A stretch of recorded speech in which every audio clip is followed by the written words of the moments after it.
কাপল ভুলাগ। কাপল ভুলাগ হলো ফোন একটা ধরতে হবে। আমার সে ফোন কই পাইছি, ফোন ধরবে, এই যে কি করবে, হাই গাইস, হ্যাঁ আজকে লাইভে চলে এসলাম। আমি বলেছিলাম তোমাদের যে ঠিক 8টার সময় আমি লাইভে আসবো, দেখো এখনো 1 মিনিট বাকি আছে, তারপরে চলে এসেছি। আজকে আমি তোমাদেরকে সব দেখাবো। হ্যাঁ আমি তোমাদের সব দেখাবো। এই যে আমার পিছনে দাঁড়িয়ে আছে দেখছো, ওই আমার পাগল। এই তুমি হাই বলো। এবার পাগল পিছনে বলে হাই, হাই বলেছে। তোমরা কি আমাকে শুনছো? ও মা, কবির বিন সামাদ জয়েন করেছে, হাই। ঠিক না বেঠে? এর নাম কি ভুলাগ? এই কাপল ভুলাগ। হ্যাঁ মকসিদ ভাই, মকসিদ ভাই কমেন্ট করেছে আমাকে নাইস লাগে। এবার মকসিদ চিন্তা করে, ওরে আল্লাহ এত সুন্দর মানুষটা আমারে কিস করছে রে। ও রাত্রি ঘুমাইয়া হঠাৎ করি সকালবেলা গোসল। তোর বোর কনে নিয়ে নামালি? কথা কয় না, কনে কনে, হ্যাঁ ঠিক না বেটে? আছে না নাই? কাপল ভুলাগ। আবার পাখি, আমার পাখি দেখো, তোমাদের পাখির আমার 4টা বাচ্চা হয়েছে, তোমাদেরকে দেখাবো। ক্যামেরা ধরেছে স্বামী আর ওর বউ, বলে পাখির 4টা বাচ্চা উঠেছে, দেখো আমার পাখিগুলো কত সুন্দর। কেমন লাগছে বলো তো? তোমরা কমেন্ট করবা, আমার ভিডিওটা শেয়ার করে দিবা। ওরে ওরা যদি পাখির ভিডিও দেখতো তা আমি করি, তা দেখে না কেন? কথা কয় না। ও তো পাখির ভিডিও না, তোর বোর দেখে আর বলে মালদারে। ঠিক না বে ঠিক? এই শয়তানি গুলো চলতেছে, এইগুলো বন্ধ করার দরকার আছে না নাই? যেখানেই দেখবেন টিকটক, যেখানে রিলস উল্টো পাল্টা করতেছে, সেখানে বাধা দেওয়ার দরকার আছে না নাই? কিন্তু বাধা দেওয়ার লোক নাই। আরে বাবা, বাধা দেয় কোথায়? ছোট্ট বাচ্চা ছেলে পিলে যদি মসজিদে যায় জুম্মার দিন নামাজে, যে বাচ্চারা একটু হাসাহাসি চিল্লা ফাল্লা যদি করে, উনি আত্তাহিয়াতুলিল্লাহি ওয়া সাল্লাম কাছে, আরে বাবা লাভ মেরে উঠে না, গা ঝাড়াইতে হবে। করে না, করে না এইগুলো। ও বাধা দেয় মসজিদে যে যায় তার। ঠিক না বেঠিক? যুবক উজু করতে যে একটু ট্যাপটা খুলে রেখেছে, খুলে রেখে হয়তো ওই সময় ফোন এসেছে, কথা বলছিল, ট্যাপটা বন্ধ করতে পারিনি। ওরে বাবা, আল্লাহর ওলি পরহেজগার মুরব্বি যে এই ট্যাপ বন্ধ করা গে, বেয়াদব ছেলে পিলে কোথাকার, এই তোকে মসজিদে আসতে বলে কিটা? আছে না? ভালো করে বললে বাবা ট্যাপটা বন্ধ করে তারপরে কথা বলো। অপচয় করা যাবে না। ইন্নাল মুবাজ্জিরিনা কানু ইখওয়ানা শায়াতিন, নিশ্চয় অপব্যয়কারী অপচয়কারী শয়তানের ভাই। এই কথা বলে সুন্দরভাবে বোঝানো যাবে না? যাবে না? আমি বলি ওগো মুরব্বি, দেখবেন ওই বাচ্চা শিশুরা নসিহত করে দেবেন নামাজে আসবা, কিন্তু হাসাহাসি করবা না, তাইলে আবারও চকলেট দেব। দেখবেন ওই ছোট্ট বাচ্চা শিশু নিজেও হাসবে না, অন্যরাও হাসলে সেটা বন্ধ করে দেবে। বলেন ঠিক কিনা? কিন্তু আমরা এই কাজগুলো করি না। আমাদের ধমকগুলো ওই বাচ্চা শিশুদের মনের মধ্যে কষ্টের দাগ কেটে যায়, তারা মসজিদে যেতে চায় না। অথচ ছোট ছোট বাচ্চারা যখন গদখালিতে যায়, লাইলাতুল ফেব্রুয়ারিতে মোটরসাইকেলে গিয়ার দিয়ে বেড়ায়, যখন চায়ের দোকানে লাইয়ের ডগা টানে, এরা মাছে না নাই, বিড়ি খাওয়ার আগে প্রথমে লাইয়ের ডগা টানে, তারপরে বিড়িতে মুখ দেয়, তারপরে এক সময় বিড়ির তামাক বের করে ওর মধ্যে মাল ধরে টান দেয়। বলেন সুবহানাল্লাহ। যুবকদেরকে, কিশোরদেরকে, তরুণদেরকে এমন ধমক দেয় যে ওরা মসজিদে আসাটা পর্যন্ত ছেড়ে দেয়। ঠিক বললাম না? ঠিক বললাম? এই কাজগুলো কি করা যাবে? আর বিশ্বনবী যুবকদেরকে অগ্রাধিকার দিতেন। কোন মজলিসে যদি বিশ্বনবী বসে যেতেন, আলোচনা করতেন, আর যুবকরা এসে যদি দাঁড়িয়ে যেত, আল্লাহর নবী বসার যদি দেখতেন জায়গা নাই, বসার মতো পাটি নাই, নিজের গায়ের চাদরটা খুলে দলা করে ছেলে দিতেন, এই নাও এই চাদরটা বিছিয়ে বসে পড়ো। রাসূলের চাদরটা ওই যুবকেরা পেয়ে কলিজার মধ্যে জড়িয়ে ধরতো, বুকের মধ্যে জড়িয়ে বলতো, গো রাসূল, আল্লাহর রাসূলের এই চাদর দিয়ে কি কখনো বসা যায়? ওগো আমার ভাইয়েরা, এই ছিল রাসূলের প্রতি যুবকদের ভালোবাসা। আর বৃদ্ধরা ছিল তারা যারা মক্কা থেকে আবার মদিনায় উল্টো করে গিয়েছিল মারামারি করার জন্য। কথা কয় না? আবু জাহেল মরিস কনে, মরিস কনে? মদিনায়। বদর কোথায়? মদিনায়। মরিসে কোথায়? হ্যাঁ, আমরাও শেষ করে দেবো, আর বেশি সময় নেব না, কয়েকটা সঙ্গীত শোনাবো। শুনে কষ্ট হচ্ছে আপনাদের? কষ্ট হচ্ছে? ভাইজানের তো প্রতিদিন মাহফিল আছে, ওনার যেতে হবে, কারণ প্রতিদিন ওনার ওয়াজ। আর কষ্ট দু একজনের হইতেই পারে, কারণ এখানে আল্লাহ সবাইকে শেষ পর্যন্ত রাখবে না। ইমানের পরে অটল থাকা এত সহজ কথা মনে করেন না। আল্লাহ শেষ পর্যন্ত রাখবে না।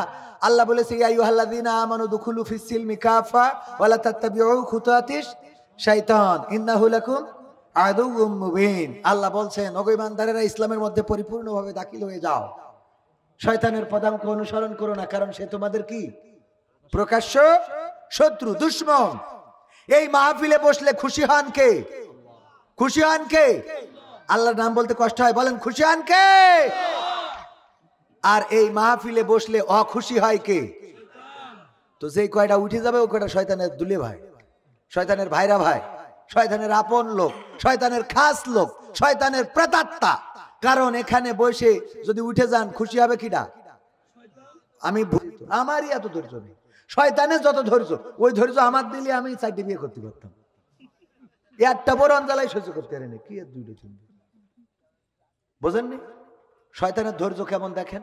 যেই মানুষটা 80 বছর বয়স হয়ে গেছে, 5 ওয়াক্ত নামাজি, তাহাজ্জুদ গুজারি, শয়তান একটা দিনের জন্য ওর ছেড়ে চলে গেছে। এরকম আছে যে তুই এত নামাজ পড়া পড়িস, যা তোর বাদ দিলাম, আর তোর ধোকা দেবো না, মাফ করে দিলাম, বলিছে কোনোদিন?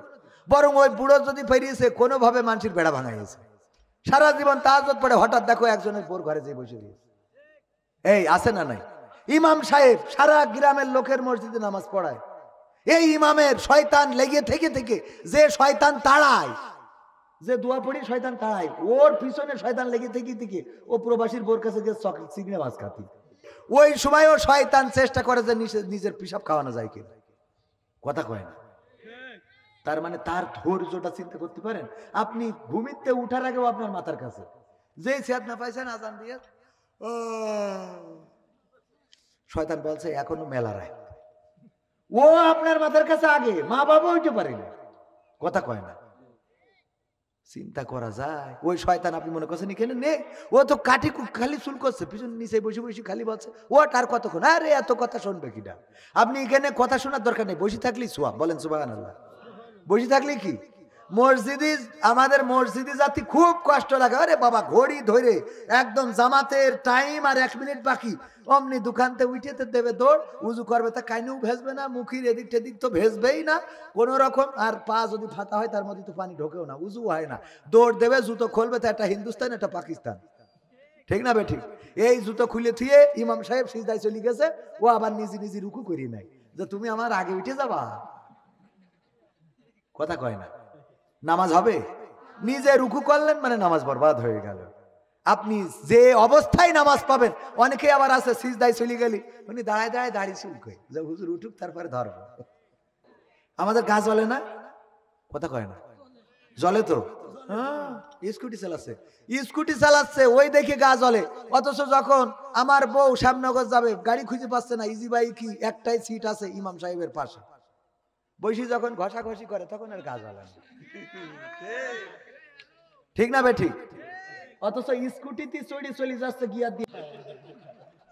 ও মানে ও না, ও সাইজে ইজি বাইকই বসু, শয়তান। এই জন্য আমাদের কিছু বোঝা, আমাদের এই যে আমরা উল্টো পাল্টা বুঝি, এই উল্টো পাল্টা বোঝা যাবে না, সঠিকটা বুঝতে হবে, আকল দিয়ে চিন্তা করতে হবে। কি দিয়ে? আকল দিয়ে চিন্তা করবেন, দেখবেন যে দুনিয়াটা খুবই সুন্দর। আমরা ফতোয়া দিতে দিতে এমন, আগে দোয়া কালাম হইতো, মানুষ মরে গেলে একটু দোয়া করতো, বেদাত, এইটা বেদাত, ওইটা বলে যে তোর বাপের মাটিতে তুই আসলি, তুই এখনই কেনে বসে এই সিনেমা মারতেছিস, তোর আব্বার কবরে যাবে, এই কথা বলিস কেউ কোনোদিন? ও যেই আব্বার জন্য একটা দোয়ার অনুষ্ঠান করেছে হুজুরির ডেকে, হুজুরিরও 2টো খাওয়া হবে, আমাদেরও 2টো খাওয়া হবে, সোয়া ভয় হোক না হোক খাওয়াটা তো হোক। এটা বেদাত, এটা বেদাত, এই বেদাত বলি বলে যা 2টো খাওয়া হচ্ছিল সেটাও বন্ধ। আমি মাঝে মাঝে বলি, একজন বলছি হুজুর আপনি যে দান করেন, এই দান করেন এই দেখাই দিলে তো সওয়াব হবে না, আমি কই তাও অসুবিধা দেখি। সব কাজে রব্বুল আলামিন বললেন তোমরা জাহান্নামের আযাব থেকে যদি বাঁচতে চাও তাইলে আমার সাথে ব্যবসা করবা, আর সেই ব্যবসার 1 নম্বর পয়েন্ট হলো আল্লাহর প্রতি ঈমান। কার প্রতি ঈমান? কার প্রতি ঈমান? আল্লাহর প্রতি এমন ঈমান আনতে হবে যে ঈমান এনেছিল ইব্রাহিম, যে ঈমান এনেছিল ইউনূস, যে ঈমান এনেছিল মুসা, যে ঈমান এনেছিল ঈসা, যে ঈমান এনেছিল নবী মুহাম্মদ সাল্লাল্লাহু আলাইহি ওয়াসাল্লাম, যে ঈমানের জোরে এমন একটা গুহায় আল্লাহর নবী আশ্রয় নিলেন হিজরতের দিন। আবু বকর বলল, গো নবী, আর বাঁচার কোনো রাস্তা রইল না। কেন? ওই যে উপরে দেখা যায়, ওরা যদি নিচের দিকে তাকায় তাইলে আমাদের ধরে ফেলবে। ওরা সংখ্যায় অনেক আর আমরা সংখ্যায় মাত্র 2 জন। আল্লাহর নবী বললেন, ও আবু বকর, চিন্তা করো না, ওরা সংখ্যায় অনেক আর আমরা সংখ্যায় 2 জন নই, আমরা সংখ্যায় হলাম 3 জন। সংখ্যায় কয়জন? 3 জন। আল্লাহ রাব্বুল আলামিন হেফাজত করেছে না করে নাই? আল্লাহ হেফাজত করলেন। আর যারা আল্লাহর প্রতি ঈমান আনে না, যারা আল্লাহকে রব মানে না, যারা আল্লাহকে ইলাহ মানে না, তারা আমার দাদার দেশের সাথে যোগাযোগ রক্ষা করে আর বলে, দাদা গো, ও দাদা, আমার আর বাঁচার উপায় নাই রে। ঠিক না ভাই? ঠিক। এখনো যারা দাদাদের ম্যান্ডেট নিয়ে, যারা দাদাদের মানসিকতা নিয়ে, প্রেসক্রিপশন নিয়ে এই দেশে ক্ষমতায় যেতে চায়, আমি বলবো তারা বুকার রাজ্যে বসবাস করছে। দাদাদের প্রেসক্রিপশনে আর বাংলাদেশ চলবে না। এই বাংলাদেশ চলবে এই দেশের নাগরিক যারা, এই দেশের জন্য রক্ত দিতে পারে যারা, এই দেশে যারা মরতে রাজি আছে, এই দেশে যারা বাঁচতে রাজি আছে, এই দেশের স্বাধীনতা সার্বভৌমত্ব রক্ষার জন্য যারা জীবন বাজি রাখতে পারে, তাদের প্রেসক্রিপশনে বাংলাদেশ চলবে। দাদাদের প্রেসক্রিপশনে বাংলাদেশ চলবে না। বর্ডারে গোলমাল করে এখন আমার বিজিবি চোখে চোখ রেখে কথা বলে। ঠিক না ভাই? ঠিক। আর এতদিন আমাদের খালি মেরেছে আর আমরা খালি মরেছি আর বলেছি আল্লাহ যা করে ভালোর জন্য করে। আল্লাম তাগফির লানা ওয়া তারহামনা লানাকুনান্না মিনাল খাসিরিন। আদম আলাইহিস সালাম কার কাছে আশ্রয় চেয়েছেন? আল্লাহর কাছে। মুসা আলাইহিস সালাম, ঈসা আলাইহিস সালাম কার কাছে? ঈসাকে যখন ঘিরে ফেলল, বাড়ির মধ্যে ঢুকে গেল, ঘরের মধ্যে ঢুকে গেল, আল্লাহর কাছে আশ্রয় চাইলেন, আল্লাহ তুলে নিলেন। আর যেই ব্যক্তিটা ওর মধ্যে ঢুকলো, আল্লাহ তার চেহারাটা ঈসার চেহারা বানাই দিলেন। বলেন সুবহানাল্লাহ। বাংলাদেশে ফিরে এসেছেন, আর এই দেশ থেকে ওরা দাদার দেশে গেছে। মিজানুর রহমান আজহারী যেখানেই যায় লাখো লোকের সমাগম আছে না নাই? আমির হামজাকে জেলখানায় দিল। এই আমির হামজা যদি এখানে আসে, লোক কম হবে না বেশি হবে? সম্মান দিয়েছেন কি? মামুনুল হককে রিমান্ডে নিয়ে নির্যাতন করা হলো, সোজা মানুষকে কুজা করে দেয়া হলো। এই মামুনুল হককে আল্লাহ আবার সম্মানের জায়গায় এনে দিলেন। রফিকুল ইসলাম মাদানী, ছোট্ট মানুষটা, বয়স বেশি হতে পারে কিন্তু মানুষটা ছোট, তার উপরে কত নির্যাতন, কত জুলুম, মাথা নত করে নাই, সারেন্ডার করে নাই। আল্লাহর কাছে নিবেদিত প্রাণ হওয়ার কারণে আল্লাহ রাব্বুল আলামিন রফিকুল ইসলাম মাদানীকে আবার বাংলার জমিনে ফিরিয়ে দিলেন। এখন যেখানে যায় জনগণের সমাগম আছে না নাই? আছে না নাই? আল্লাহ যাকে চান তাকে সম্মানিত করেন, আর যাকে চান তাকে অপমানিত, অপদস্থ করেন। এটা মুজিবুর বেশি দিন থাকেনি, জিয়াউর কেউ তো রাখেনি। মুজিবুর বেশি দিন থাকেনি, জিয়াউর কেউ তো রাখেনি। এরশাদ চলে গেছে পৃথিবী ছেড়ে, এরশাদ চলে গেছে পৃথিবী ছেড়ে, কেউ আজ তার কথা কয় না। ক্ষমতায় কেউ স্থায়ী হয় না, হোক না সে হাসিনা কিবারে না, চেয়ারটা চিরকাল থাকে না। হাসিনা ক্ষমতা ধরে রাখতে আয়না ঘর বানিয়েছিল, জনগণের রোশানলে দাদার দেশে পালিয়ে গেল। হাসিনা ক্ষমতা ধরে রাখতে আয়না ঘর বানিয়েছিল, জনগণের রোশানলে দাদার দেশে পালিয়ে গেল। ডিবি হারুনের পাশে আর, ডিবি হারুনের পাশে আর পরিমণিদের দেখা যায় না। ঠিক না বেঠে?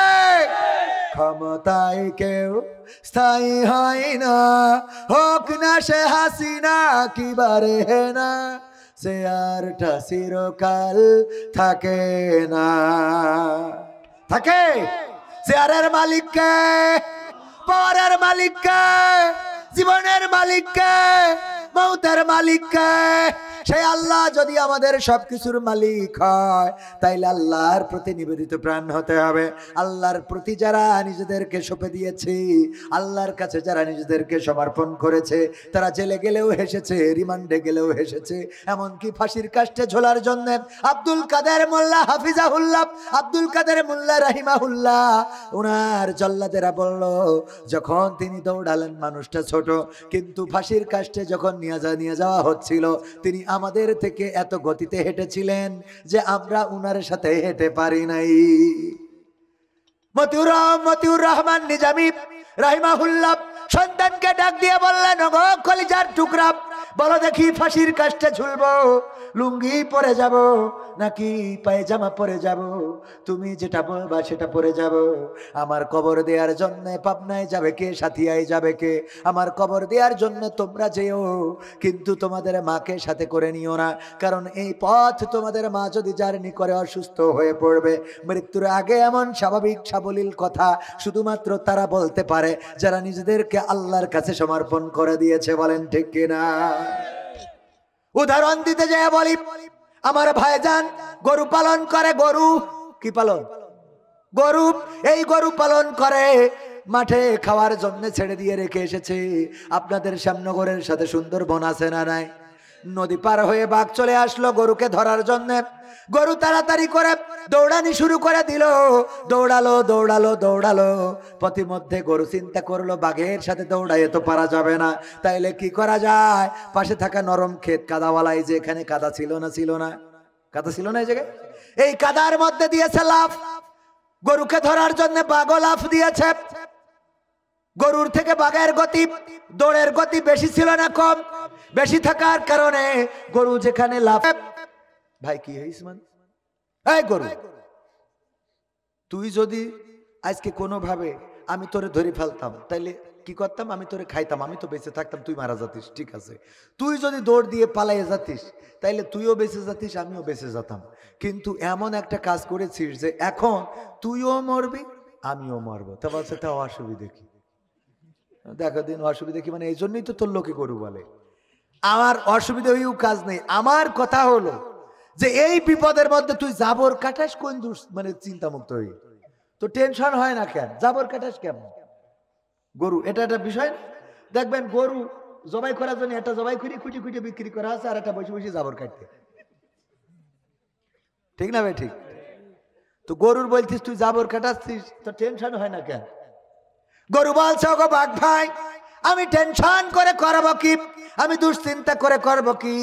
আমার চিন্তা করার তো প্রয়োজন থাকবে। খুঁজতে খুঁজতে যখন এই কাদার মধ্যে আমারেও পাবে, তোমারেও পাবে, আমার মালিক আব্দুল আলিম সাহেব আমারে উদ্ধার করে নিয়ে যাবে, আর তোমার এইখানে পিটাইয়া এই কাদার মধ্যে কবর দিয়ে তারপরে যাবে। এখন বলো গো আমার বাঘ ভাই, আমি জাবর কাটাবো নাকি তুমি কাটাবা? কারণ আমার কি আছে? মালিক আছে। কি আছে? মালিক আছে। আমি তার কাছে সমর্পণ করেছি। আমি তার কথা মতো নাঙ্গল টেনে দিই, আমি তার কথা মতো জোয়াল টেনে দিই, আমি তার কথা মতো গাড়ি টানি, আমি তার কথা মতো দুধ দিই, আমি তার কথা মতো খামারে যাই, আমি তার কথা মতো গোবর দিই, যেটা দিয়ে তারা সার বানায়। আমি আমার মালিকের প্রতি এতটাই অনুগত, যা তাদের ছাড়া দেশটা এখন লাগে ফাঁকা ফাঁকা। পালাবো না, পালাবো না, প্রয়োজন হলে ফখরুলের বাসায় গিয়ে উঠব। কোথায় গেল হযরত বলা স্বামী ওসমান? ঠিক না বেঠে? কই গেল সেই সংসদেতে মমতাজের গান? কোথায় গেল হযরত বলা স্বামী ওসমান? ইনু মেনন্দি ভালো। 1 নম্বর আল্লাহর ওলি শেখ হাসিনা। আমি এর নিচে এর উপরে আল্লাহর ওলি খুঁজে পাইনি। তার পরিবার এসেছিল এই দেশে ইসলাম প্রচার করার জন্য, এবং সে নিজেও এত বড় ইমানদার যে ওলিয়া আউলিয়ার পর্যায়ে পৌঁছে গিয়েছিল। শুধু তাই না, সকালবেলা উঠে আগে পয়লা জায়নামাজের পাটি খোঁজে, ফজরের নামাজ পড়ে, কোরআন তেলাওয়াত করি, তারপরে দিনে শুরু করে। এরকম রুটিন মেপে কবির বিন সামাদও দিনে শুরু করে না। তাহলে কত বড় আল্লাহর ওলি চিন্তা করতে পারেন? 2 নম্বর আউলিয়া শামীম ওসমান হাফিজাহুল্লাহ। 80 রাকাত তাহাজ্জুদ না পড়ে ঘুমাতে যায় না। আমার বিশ্বাস আব্দুল আলিম ভাই মনে হয় এই মাসের মধ্যে 80 রাকাত পড়ি না, ঠিক না ভাই? ঠিক। আমি পড়িনি তা আপনি পড়বেন কি করে? আমি জানি না যে কিটা কত পড়ে। প্রথমে ধরা হবে আমাকে, ধৈর্য ওয়াসি কল্লা দিনা কাফারুইলা জাহান্নামা জুমারা, টানতি টানতি নিয়ে যাবে, হই কবি সবাদাই টানতি টানতি। আপনারা কবে নেই হুজুর ওই দিক না তো, জান্নাত তো এই দিকে। আমি কবে আমি তেজ মারা খাইছি, ঠিক না বে ঠিক? হুজুর হইছি বইলে জান্নাতের সার্টিফিকেট হাতে ধরাই দিয়েছে, এত সোজা। জামাতের রুকন বইলে আপনি জান্নাত পেয়ে গেছেন। সরমানায়ের মুরিদ বইলে আপনার টিকিট কমপ্লিট। হেফাজতে ইসলাম বইলে আপনি একেবারে দুখান টিকিট বউ সহ পাইছেন, পাইছেন। এত সোজা না। যারা যত সরমানায়ের পীর সাহেবের একটা কথা মনে পড়ে, মরহুম পীর সাহেব বলেছিলেন, ওগো আমার বাবারা, পরকালের ময়দানে যদি হাসরের সময় এমন হয়ে যায় আল্লাহ সবাইকে জান্নাতের বাসিন্দা করে দিয়েছে, একজন বাদে, কয়জন বাদে? কয়জন বাদে? একজন বাদে সবাই জান্নাতের বাসিন্দা। যদি এমন হয় তাইলে বাবা মনে রেখো, এটা যেন মনে করো না যে ওই একজন আমি হব না, কারণ আমি তো আল্লাহওয়ালা, আমি নামাজি, আমি রোজাদার, আমি পরহেজগার। মরহুম পীর সাহেব চরমনায় বলেছিল, বাবা রে এটা মাথায় রাখবা, সবাই জান্নাতি, একজন যদি হয় জাহান্নামী, ওই একজন তুমি হয়ে যেতে পারো। আবার যদি গোটা দুনিয়ার সবাই জাহান্নামী হয়ে যায় আর একজন যদি জান্নাত পায়, বাবা এটা মনে করার কোনো দরকার নাই, ওই লোকটা তুমি হবা না। সব লোক যেহেতু জাহান্নামী, তুমিও কত বড় অপরাধী, তুমিও জাহান্নামে যাবা। এমনও হতে পারে আল্লাহ তোমার কোনো গুণের কারণে, তোমার কোনো নেকামলের কারণে ওই একজন বান্দা আল্লাহ তোমাকেই সিলেক্ট করে নিতে পারি। আল্লাহ পারে না, পারে না। কার কোন কারণে আল্লাহ মাফ করে দেবেন আমরা জানি না।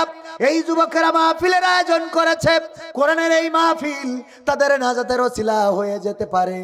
আবার অনেক আউলিয়া আছে, অনেক দাড়িওয়ালা, টুপিওয়ালা, জুব্বাওয়ালা, তারা বলে এই মাহফিল দেওয়ার দরকারটা কি, কোন কারণে দিয়েছো, আরো বাধা দেয়। টাকা তো দিল না, কেমন করে বন্ধ করা যায়।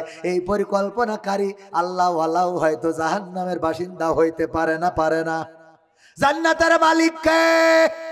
আল্লাহ যদি চাই শেখ হাসিনারেও জান্নাত দিতে পারে। কথা কয় না? আমাদের ইমাম বলছে আল্লাহ তোর মতো পাগল। আমাদের ইমাম সাবেক বলছে আল্লাহ তোর মতো পাগল যে আল্লাহ শেখ হাসিনারও জান্নাত দেবে। তা আমি বললাম আল্লাহর দয়া এত, তিনি চাইলে শেখ হাসিনা, এ তো ছোট কথা বললাম, ফেরাউনেরও ক্ষমা করতে পারে, এটা আল্লাহর এখতিয়ার, ঠিক না? বলতেছে তা আমরা রয়েছে কি করতে? কি করবেন? বাস ওখান থেকে টেনে ধরবেন। সারা জীবন আমাদের ঘরে শুইতে দিলেন আর এখন জান্নাতে যাই সব। মনের দুঃখ এটা। কি দুঃখ? কিসের দুঃখ? মনের দুঃখ। তারপরে আর কি গান? তাল গাছ আমি মাহফিলের জন্য না, ওটা হলো কনসার্টের জন্য। তুমি যার লাগে এমবি ভরো, তার তো বাটন ফোন। তুমি যার লাগে এমবি ভরো, তার তো বাটন ফোন। তুমি যার লাগে এমবি ভরো, তার তো বাটন ফোন। ওরে কেমন করে বুঝবে রে সে, কেমন করে বুঝবে রে সে ডিজিটাল তোর মন। তুমি যার লাগিয়া, তুমি যার লাগিয়া এমবি ভরো, তার তো বাটন ফোন। মেসেজ দিলে সিন করে না, দেয় না তো রিপ্লাই। ভিডিও কলে বলবা কথা, ক্যামেরা তার নাই রে, ক্যামেরা তার নাই। মেসেজ দিলে সিন করে না, দেয় না তো রিপ্লাই। ভিডিও কলে বলবা কথা, ক্যামেরা তার নাই রে, ক্যামেরা তার নাই। ওরে ডিজিটাল এই যুগ জামানাই, ডিজিটাল এই যুগ জামানাই, অ্যানালগ তার মন। তুমি যার লাগিয়া, তুমি যার লাগিয়া এমবি ভরো, তার তো বাটন ফোন। প্রেম প্রীতি ভালোবাসা বিয়ের আগে নয়। ঠিক না বেঠে? যুবকরা বলো ঠিক না বেঠে? প্রেম প্রীতি ভালোবাসা বিয়ের আগে নয়, মনের মধ্যে রাখো যুবক আল্লাহ তাআলার ভয় রে, পরকালের ভয়। প্রেম প্রীতি ভালোবাসা বিয়ের আগে নয়, মনের মধ্যে রাখো যুবক আল্লাহ তাআলার ভয় রে, পরকালের ভয়। ওরে তবেই তুমি মুক্তি পাবা, তবেই তুমি মুক্তি পাবা দোজখের আগুন তুমি যার লাগিয়া, তুমি যার লাগিয়া এমবি ভরো তার তো বাটন ফোন। প্রেম প্রীতি কি বিয়ের আগে করা যাবে? না, যাবে না। তবে বিয়ের উদ্দেশ্যে যদি ছেলেরা মেয়ে দেখতে যেতে চায় যেতে পারবে, আবার মেয়ে যদি ছেলে দেখতে চায় দেখতে পারবে। ছেলে মেয়ে বিয়ের উদ্দেশ্য নিয়ে দেখতে পারবে, কিন্তু এই উদ্দেশ্য নিয়ে মেসেজ দিয়ে সেটিং করতে পারবে না। ফোন নাম্বার নিয়ে এসে আবার কল করে বলতে পারবে না আমাকে তোমার কেমন লাগে, ঠিক না? ঠিক, তোমার কেমন। মা বোনেদের থেকে একটাই এই আছে, কি এই আছে? নির্বাচনের গরম লেগেছে, লেগেছে, ঠিক কিনা? লেগেছে না লাগে নাই? এই জন্য আমরা দেখলাম ডাক্তার শফিকুর রহমান ছুটে চলে গেল চরমনায়ের পীর সাহেবের কাছে। ওখানে যেয়ে মুসাফা করে আসলো, হ্যান্ডশাপ করলো, একসাথে একটু মিটিং মিছিল করলো। এইটা দেখার পরে আর এক আল্লাহর ওলি টুপি পরে শিখেনে গেল গেল রে, ঠিক না বেটে? মোটা নামাজ পড়ে না, তাওয়াই দিন নামাজে দাঁড়াইছে। ও মাশাআল্লাহ, নির্বাচনের গরম হাওয়া লেগেছে, ঠিক না বেটে? এই জন্য আমার ডাক্তার শফিকুর রহমান গেছে। উনি বলল তোমরা গেলে তো গেলে, আমরা শুধু যাব না, আমরা যেয়ে সন্ধি করে আসবো। 10 দফা হুদাইবিয়ার সন্ধি করেছে না করে নাই? তার মধ্যে 9 নম্বর হলো ইসলামী শরিয়ার বাইরে, ইসলামী শরিয়া বিরোধী কোন আইন পাশ করবে আর ইসলামের জন্য ঐক্যবদ্ধ থাকবে। আমরাও কই ঐক্যবদ্ধ থাকো, খেলা হবে, ঠিক না বেঠে? খেলা হবে, ঐক্যবদ্ধ থাকার দরকার আছে না নাই?